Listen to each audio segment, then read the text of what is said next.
Tenemos el gusto de seguir con nuestro estudio del Pentateuco, de nuestra introducción al Pentateuco, y hoy seguimos con la lección número 21, que habla de la segunda parte del libro de Números. Este libro del cual ya escuchamos la última vez, pues, unas cuantas cosas. Y nos dimos cuenta que ese libro cubre los 38, 39 años, según se cuente, del Éxodo entre la partida del monte de Sinaí, llegando ya a las puertas del país prometido. Entonces cubre prácticamente todo el viaje por el desierto y obviamente también nos cuenta muchas de las cosas que pasaron, sobre todo en el primer año y en el último año de este viaje saliendo del monte de Sinaí. Hoy, y en la primera parte de lo que vamos a hablar ahora, vamos a hablar del viaje del monte de Sinaí a Kadesh Barnea. Esto es la parte del capítulo 10, versículo 11, hasta el capítulo 12 del versículo 16. Como siempre, recomiendo mucho de hacer una lectura, en el mejor de los casos, previa, si esto no es posible, por lo menos posterior, del material y del pasaje que cubrimos, para sacar el máximo beneficio de estas clases. Esto es muy importante. No solamente hay que escuchar las explicaciones que un servidor puede hacer del pasaje en cuestión, sino hay que estudiarlo con sus propios esfuerzos y ver el texto sagrado con nuestros propios ojos. Lo primero que vemos en este pasaje de Números capítulo 10, versículo 11, llegando al 12 y el versículo 16, es este pasaje que nos habla precisamente de la salida del Sinaí. Israel es una nación de aproximadamente 2 millones de personas. No sabemos el número exacto, sabemos el número exacto de aquellos que eran capaces de llevar armas, porque el texto sagrado no lo dice. Se trataba de 603,000 personas, y ellos tendrían una edad entre los 20 y los 60 años. Si añadimos a esto los jóvenes, los mayores y las mujeres, pues llegamos a una cifra estimada de unos 2 o incluso 2,5 millones de personas. Entonces, ellos empiezan su marcha en una perfecta alineación militar.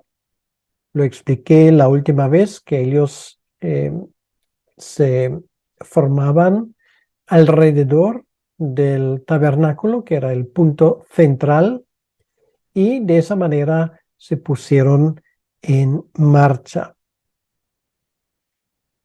Cada tribu tenía su lugar, tenían sus estandartes en alto, sus banderas en alto, y todos fueron conducidos por la nube. No hay que olvidar que la nube siguió haciendo su cometido durante el día y durante la noche, donde era necesario, esa nube se convirtió en fuego y podían verlo perfectamente por la noche por donde tenían que andar. Entonces Moisés invitó a su cuñado a ser el guía de Israel. Se trata de Hobab, y Hobab conocía bien el desierto, sabía muy bien dónde estaban los manantiales, los oasis y los mejores lugares para acampar. No hay que olvidar que estamos hablando de esa zona que se encuentra al sur del Mar Muerto, en esa parte de Arabia Saudí, que hoy formaría el extremo noroeste de esa nación y que bíblicamente conocemos como el país de Madián. Expliqué en su momento la ubicación de este terreno y no nos extraña que es precisamente los de la familia de Jetro, que vivían ahí en la zona, que bien conocemos, que bien conocen este terreno. Bueno, por añadidura, también Moisés lo conoce porque durante 40 años él también había cuidado el rebaño de su suegro en esta zona. Entonces, obviamente surge la pregunta, ¿y por qué necesitaba Israel un guía humano si tenían allí la nube o la columna de fuego que les guiaba? Obviamente esto requiere una respuesta que también tiene que ver con nuestra vida personal. ¿Por qué necesita el creyente el consejo de personas experimentadas en el camino si tiene la palabra de Dios y si tiene el Espíritu Santo para guiarle?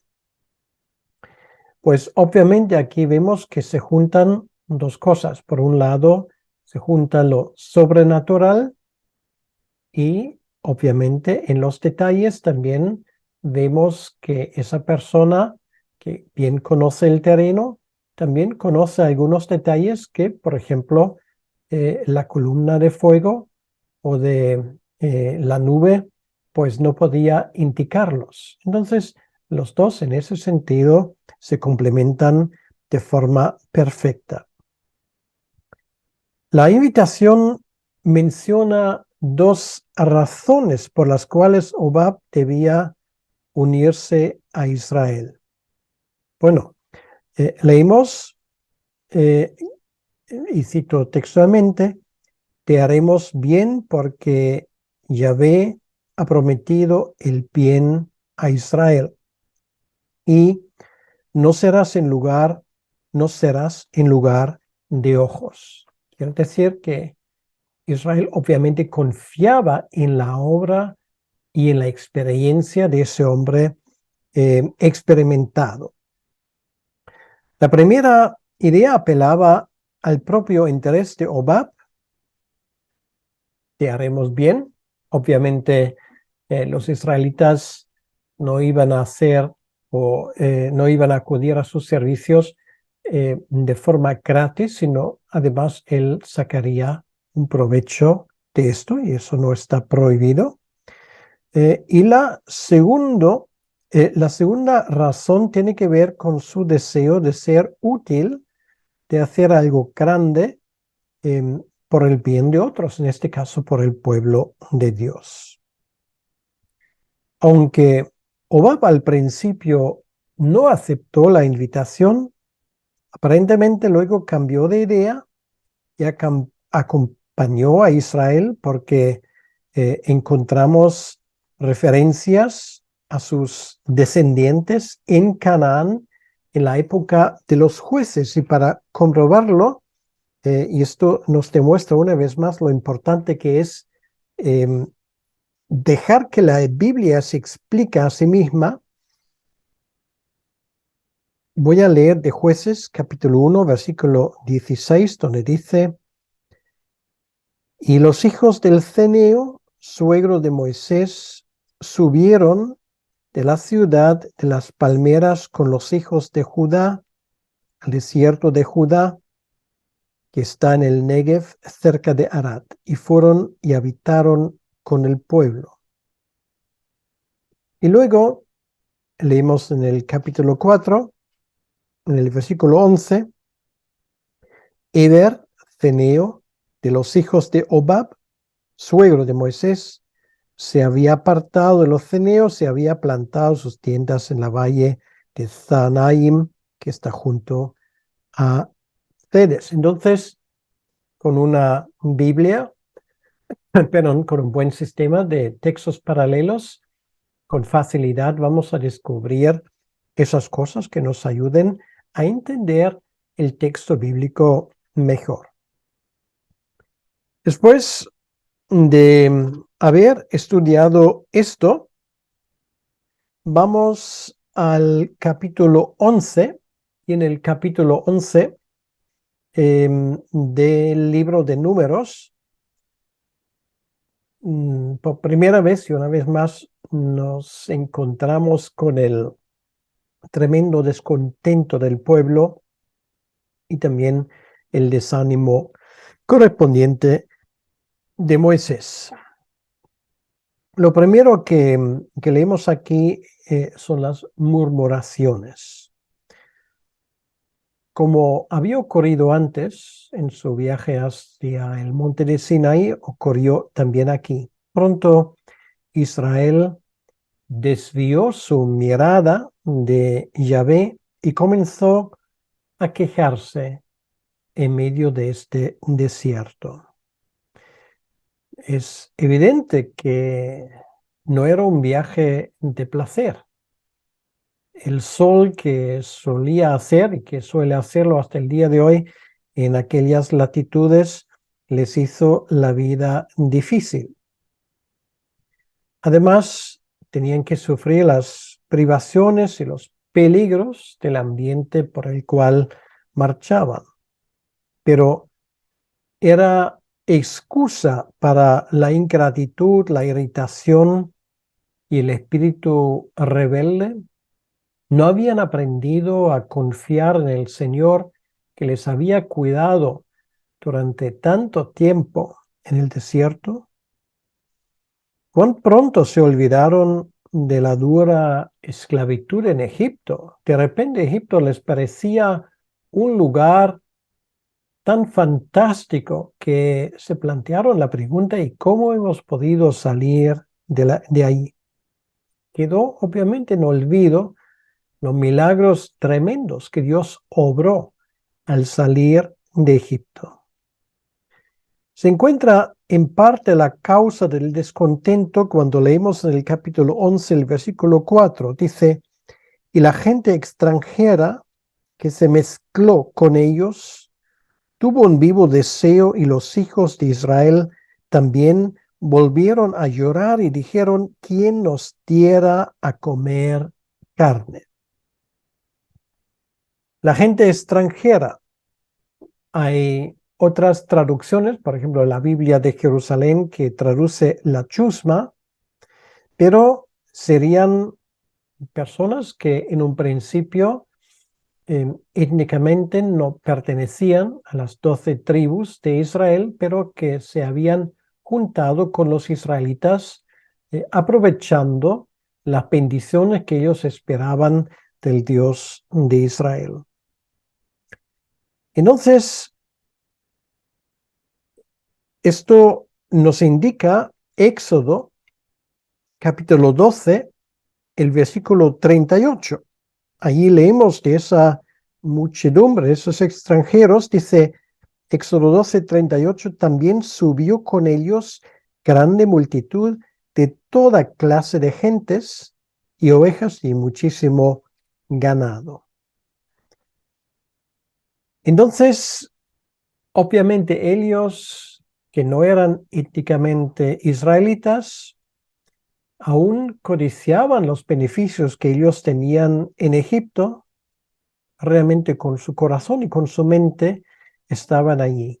Y ellos fomentaron el descontento entre los israelitas. Esto se contagiaba y obviamente esto causó un problema muy grande cuando el descontento se extiende y cunde la crítica. Las murmuraciones descritas en el libro de Números son 8. Comienzan en esta sección con quejas en los extremos del campamento, pero luego hay lamentos en el campamento mismo. Y finalmente, críticas por los líderes más fidedignos, que eran nadie menos que Aarón y María, hermanos de Jesucristo. Y nos damos cuenta que Moisés realmente no lo tenía fácil y le vemos en más que una ocasión como intercesor abnegado y dedicado que realmente salva el futuro de ese pueblo. La falta de carne y la carga pesada para esa gente era razón suficiente para criticar duramente a Moisés.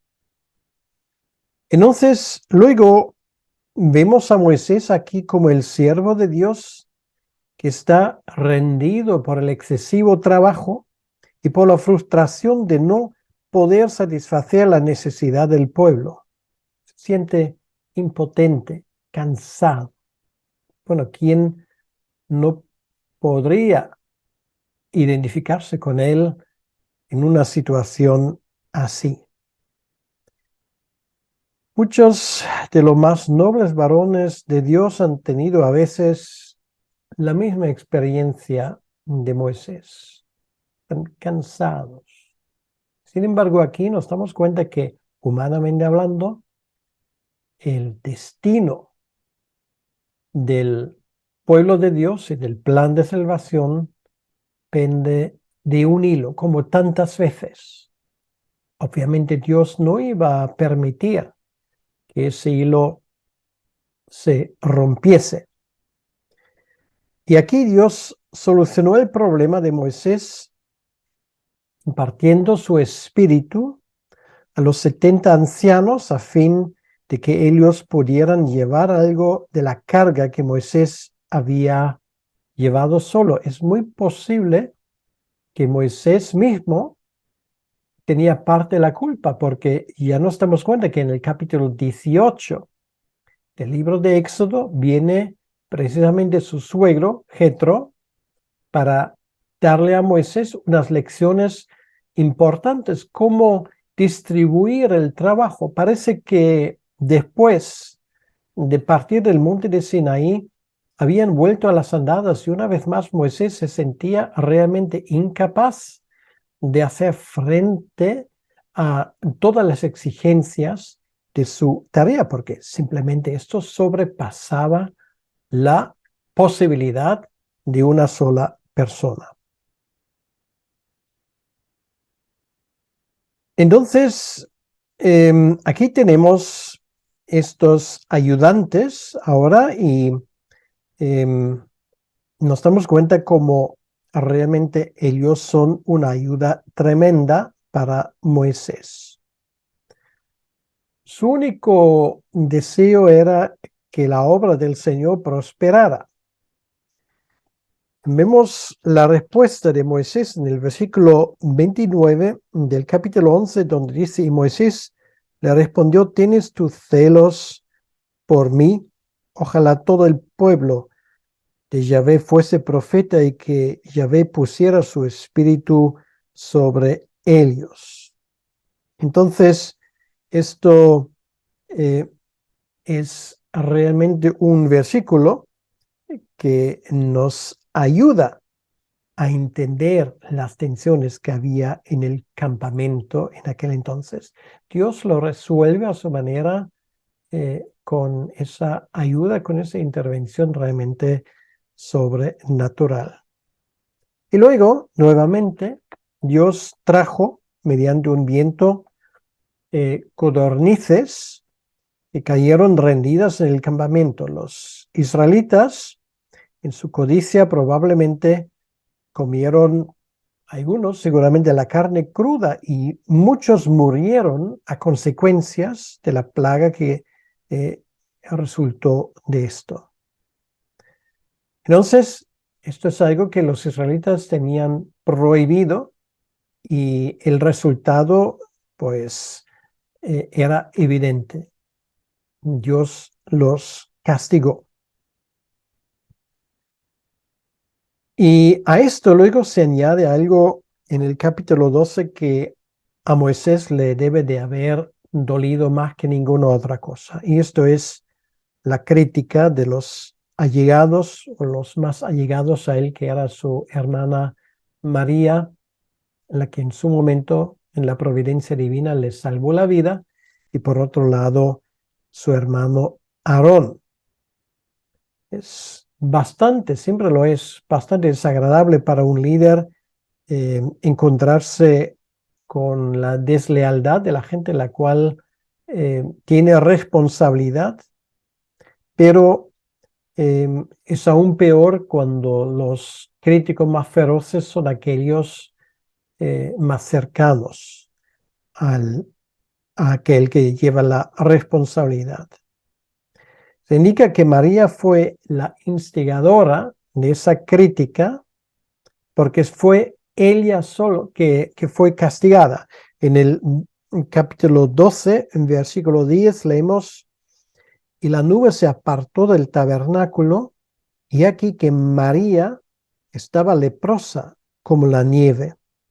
Miró Aarón a María, y aquí que estaba leprosa. Aunque María y Aarón hablaron contra Moisés a causa de la mujer extranjera con él,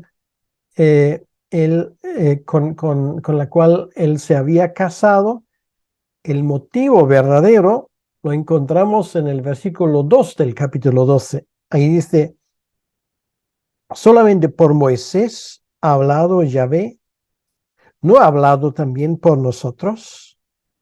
Y lo oyó Yahvé. O sea, esto se llama celos.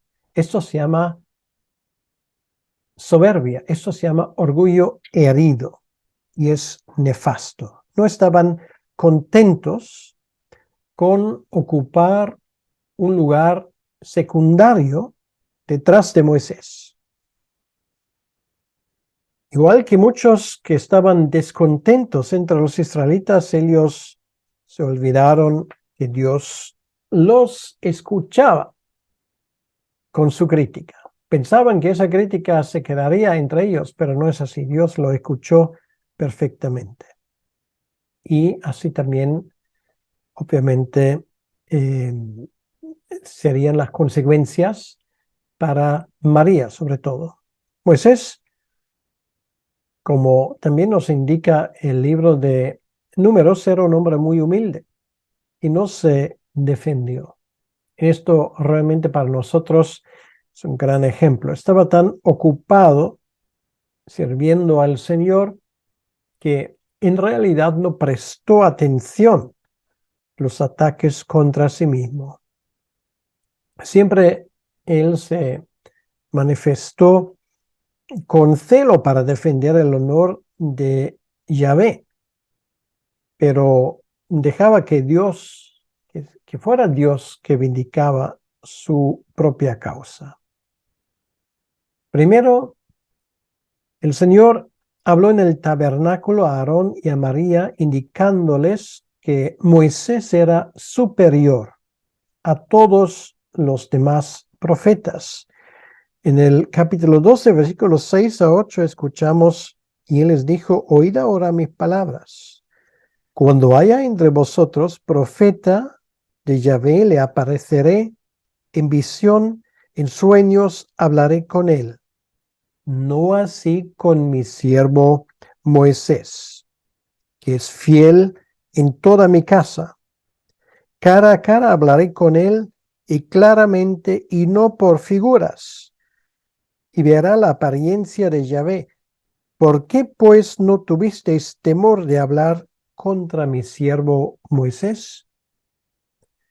El líder de los israelitas era fiel en toda la casa de Yahvé. O sea, él gobernó la nación de Israel de forma ejemplar.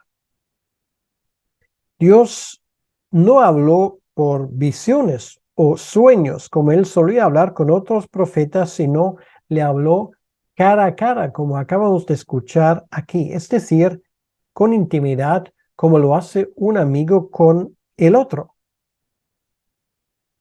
Solo Moisés vio la apariencia de Yahvé no como una forma divina, sino como alguna evidencia inequívoca de su presencia gloriosa. Si vamos al capítulo 33 del libro de Éxodo, aquí tenemos algunos ejemplos de lo que acabo de decir.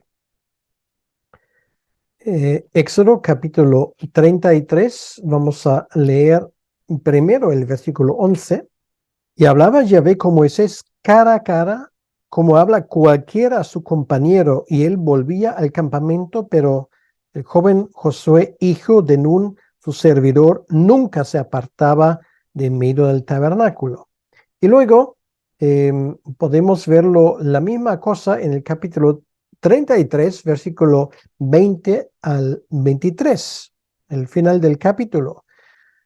Dice, no podrás ver mi rostro porque no me verá hombre y vivirá. Y aún dijo Yahvé, he aquí un lugar junto a mí y tú estarás sobre la peña.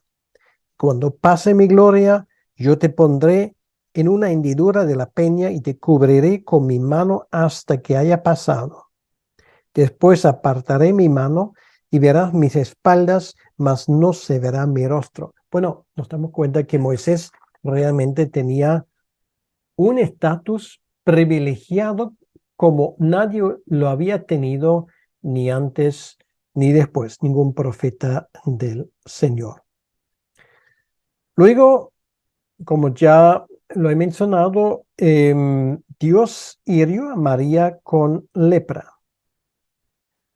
Moisés intercede por su hermana y la intercesión de Moisés fue premiada con la curación de María, pero ella tenía que ser expulsada del campamento 7 días y eso con una advertencia muy grave, que es un pecado tremendo criticar a los siervos del Señor de la manera como ella lo había hecho.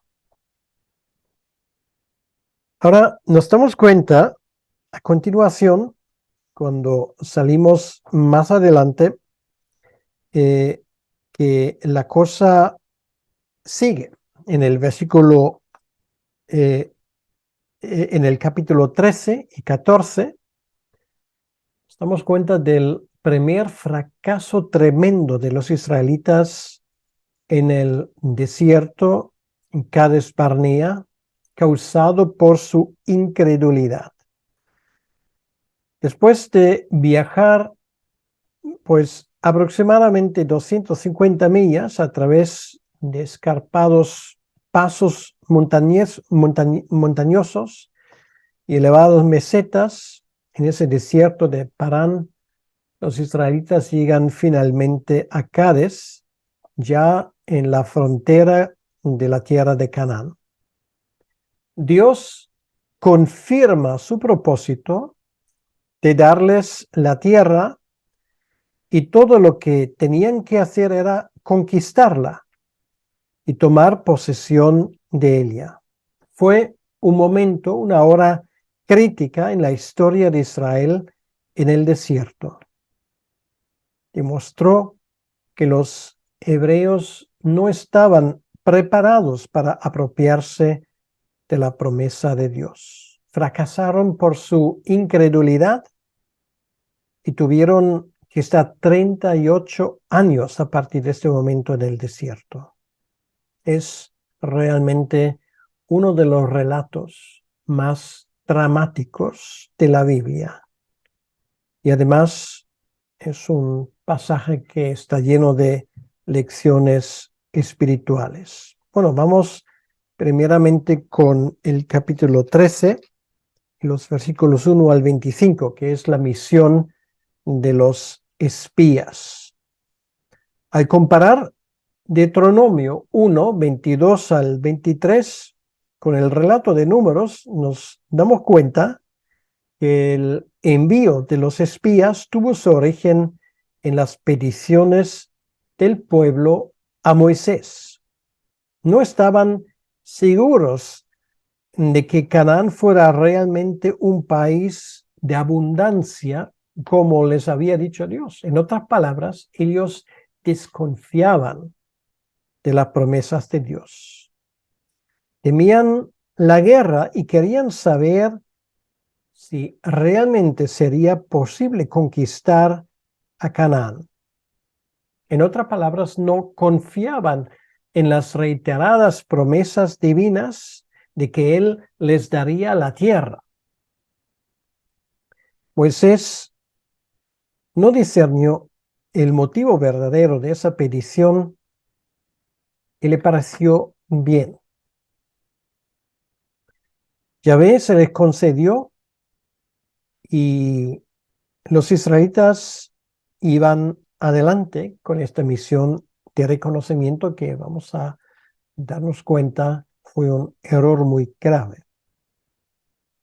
Y así es a veces, sí, podemos hacer esa pequeña aplicación que Dios a veces nos permite hacer nuestra voluntad, aunque sea para nuestro mal, para que nosotros aprendamos de nuestros errores. Ahora, los espías entran allí, en esa tierra prometida. Bueno, tenemos una lista de ellos en Números 3, en los versículos 4 al 16. Y ellos luego vuelven con su informe. Aunque los 10 espías admitieron que la tierra fluía de leche y miel, se apresuraron a hablar sobre los grandes obstáculos, las ciudades fortificadas, la gente que eran supuestamente gigantes. Bueno, obviamente, y no cabe duda que ellos estaban exagerando. Describieron posiblemente la realidad, porque sí, efectivamente había lugares fortificadas, pero nos damos cuenta en el relato que obviamente están exagerando, por ejemplo, en cuanto a la altura de sus habitantes. Habían visto lo que habían pensado que verían y lo relataron con un creciente pesimismo. De igual manera y como consecuencia de su relato, el terror de los israelitas al escuchar el informe iba en aumento. Caleb acalló al pueblo con palabras de ánimo y fe, finalmente. Él no negó que los 10 espías habían dicho la verdad, pero puso su esperanza en lo que Israel podía hacer con la ayuda de Dios. Para él y para José no se trataba de Israel contra los gigantes, sino de Dios contra los gigantes. Y por lo tanto, Israel, si obedecieran a Dios, no tendrían nada que ver. Pero 10 de los espías les contradecían. Excluían a Dios de sus cálculos. Como dije antes, exageraban su informe original. Ahora, todos los cananeos eran gigantes según ellos y por lo tanto su conclusión, no vamos a poder con ellos. Ahora, con esto llegamos al capítulo 14, la reacción de Israel y el consecuente juicio de Dios. En los primeros versículos del capítulo 14 vemos cómo los israelitas reaccionan. Y es tremendo realmente si nos damos cuenta que ese pueblo había visto la intervención de Dios, la continuada intervención de Dios en sus vidas. Y sin embargo, aún así, les quedaban esas tremendas dudas del poderío de Dios. Entonces los israelitas prefirieron aceptar el criterio de los 10 espías antes de depositar su fe en el Dios invisible. Y esto nos suena, estoy seguro. Es muy fácil realmente dejarnos guiar por nuestras evaluaciones pesimistas, echando por tierra todas las promesas que Dios nos da en cierto momento. Pero qué espectáculo más triste daban los israelitas ante los ojos de aquellos que les observaban desde fuera. Incluso ellos querían tener otro líder, querían tener otra persona que les guiase, no estaban ya contentos más con Moisés. Querían volver directamente a Egipto y decir a los egipcios: señores, lo sentimos mucho, nos hemos equivocado, el Dios de Israel no es capaz, si es que existe, de llevar a cabo sus promesas. Pensaron en el peligro de llevar guerra contra los habitantes y les parecía una opción bastante más agradable y mejor volver a Egipto, sin la nube, sin el maná, sin la protección de Dios. Claro, nosotros quedamos como espectadores incrédulos de esa actitud, cuando nos debemos dar cuenta que somos nosotros que en tantas ocasiones nos parecemos tanto a la forma como los israelitas se habían comportado. Porque ¿cómo los hubiesen recibido los egipcios? Seguramente no con los brazos abiertos, tomando en cuenta todo el daño que Dios había hecho en Egipto. Ahora, los pocos fieles que quedaban en Israel procuraron disuadir a los rebeldes de su error. Por ejemplo, Josué eleva su voz y dice: con nosotros está Yahvé, no los temáis. Pero la multitud dio rienda suelta a su furor y a su ira. Incluso habló de apedrearlos a José y a Moisés y a otros. Fue en aquel momento que Dios intervino mostrando su gloria en el tabernáculo. Y esto nos lleva en la segunda parte del capítulo 14, en el versículo 11 al 19, a la intercesión de Moisés.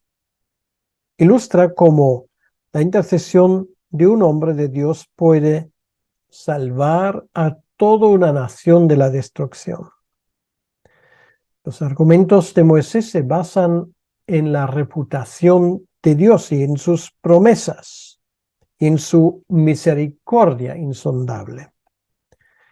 El gran mediador pidió a Dios que manifestara su carácter y su poder, perdonando a su pueblo. Ahora, la palabra Gesed, que es una palabra muy importante en el Antiguo Testamento, que es algo como el amor del pacto, o la misericordia, como la Reina Valera lo traduce, esa palabra la encontramos en los versículos 18 y 19, cuando dice: Yahvé tardo para la ira y grande misericordia, que perdona la iniquidad y la rebelión, aunque de ningún modo tendrá por inocente al culpable, que visita la maldad de los padres sobre los hijos hasta los terceros y hasta los cuartos.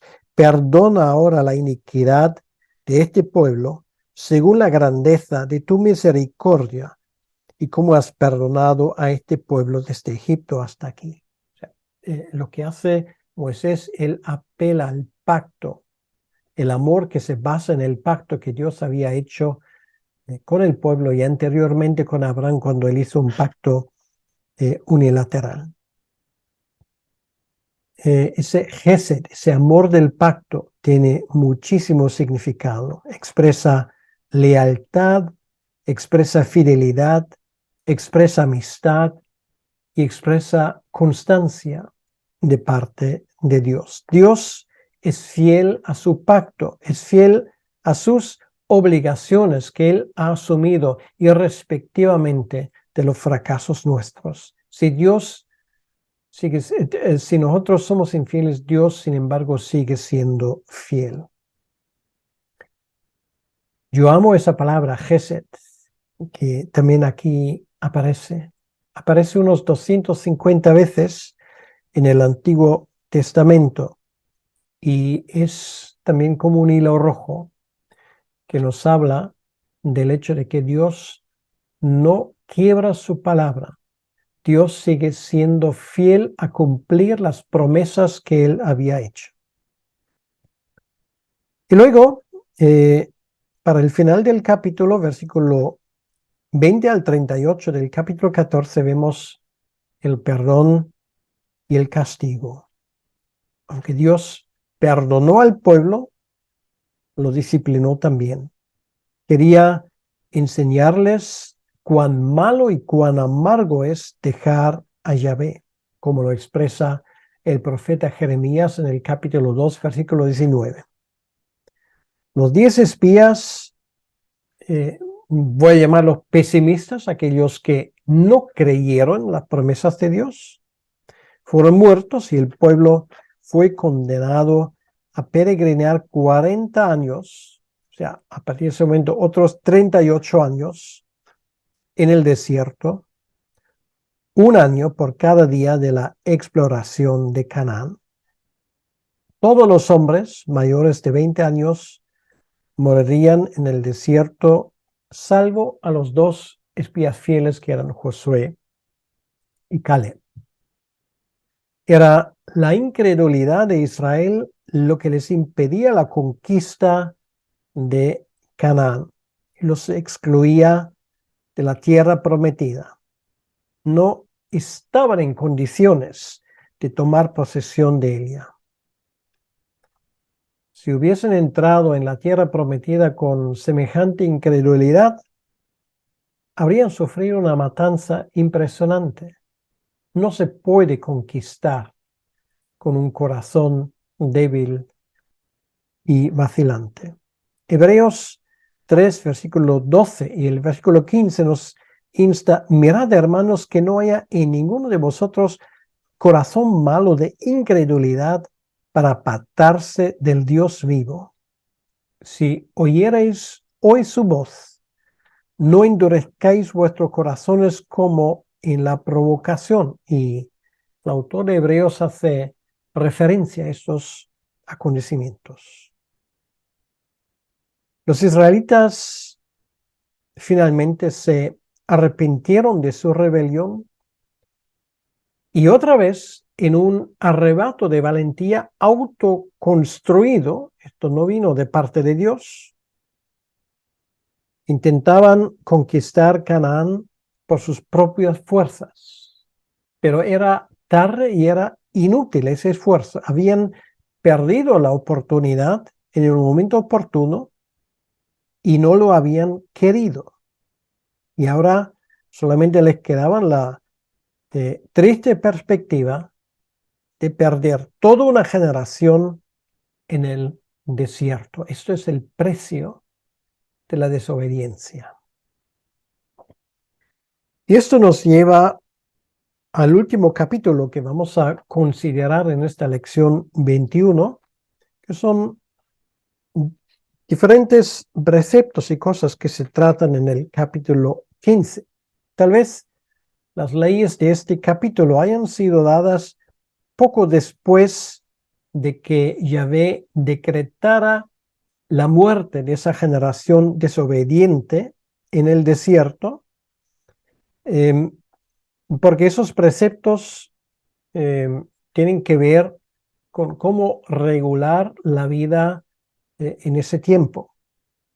Los preceptos referentes a los sacrificios que habían de ser ofrecidos cuando Israel entrara en Canaán ocupan el lugar del capítulo 15, versículo 1 al 21.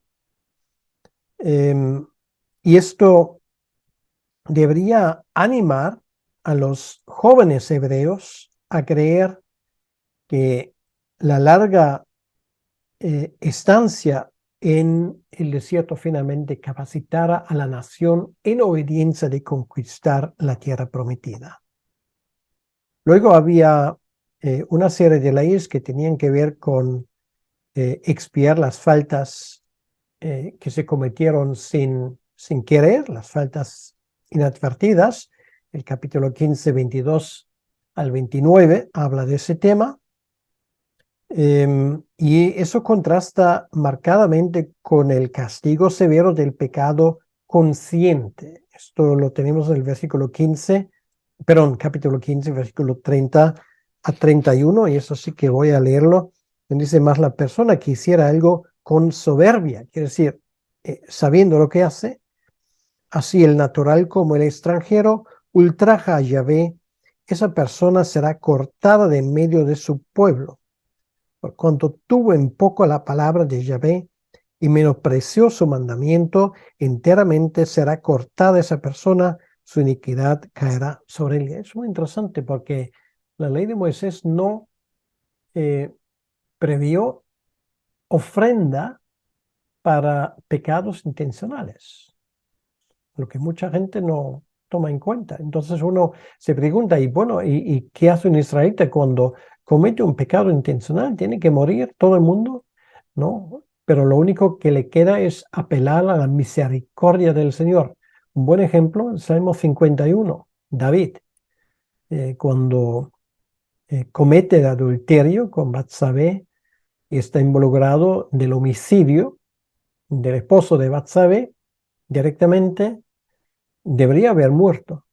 Por lo tanto, David no puede decir, bueno, voy a llevar tal y tal sacrificio. No, no estaba previsto esto. Solamente le quedaba apelar a la misericordia del Señor. Quizás los israelitas, arrepentidos de haber sido incrédulos en cada Barnea, habrían perdido la esperanza de poder agradar a Dios, y a ellos animó Dios recordándoles la misericordia que podía obtenerse mediante sacrificios que expiaran pecados cometidos por ignorancia, como por ejemplo se estipula en Levítico 4 y 5. Toda desobediencia, aunque no intencional, era pecado, pero si no era deliberada, podía ser expiada. Entonces, esto es lo que tenemos ahí, y en cambio el israelita y también el extranjero radicado en Israel, con plena conciencia, comete un pecado, despreciando la palabra de Dios y quebrantando su mandato, sería castigado con la muerte. Entonces el castigo del hombre que fue encontrado juntando leña en el día de reposo servía de ejemplo y advertencia que con grave es el pecado intencional en los ojos de Dios. Y este episodio lo tenemos en el capítulo 15, versículo 32 al 36. Ahora, las franjas y los flecos, como también lo podemos llamar, que los israelitas habían de hacer en los bordes de sus vestidos, eran para recordarles que debían obedecer a los mandamientos de Dios, sino andar según la voluntad humana. La obediencia a Dios había de ser la característica distintiva de Israel. Y esto es algo que también nos conviene a nosotros, siendo creyentes del nuevo pacto, jamás olvidar esto, porque como Pablo dice en 1 Corintios 11, esas cosas fueron escritos para que nosotros aprendiésemos de ellas. Bien, pues esto nos lleva al final de esta lección número 21 en la introducción al Pentateuco. Espero que hayamos podido aclarar algunos de estos pasajes y verlos en su contexto. Y aún nos queda una lección perdón, nos quedan 2 lecciones para cubrir el libro de Números, para terminar el libro del todo. Es un libro, por un lado, muy triste, muy dramático, pero por otro lado también un libro que nos puede consolar bastante sabiendo que tenemos un Dios que es fiel a sus promesas. Gracias por haber participado. Hasta aquí. Que Dios te bendiga.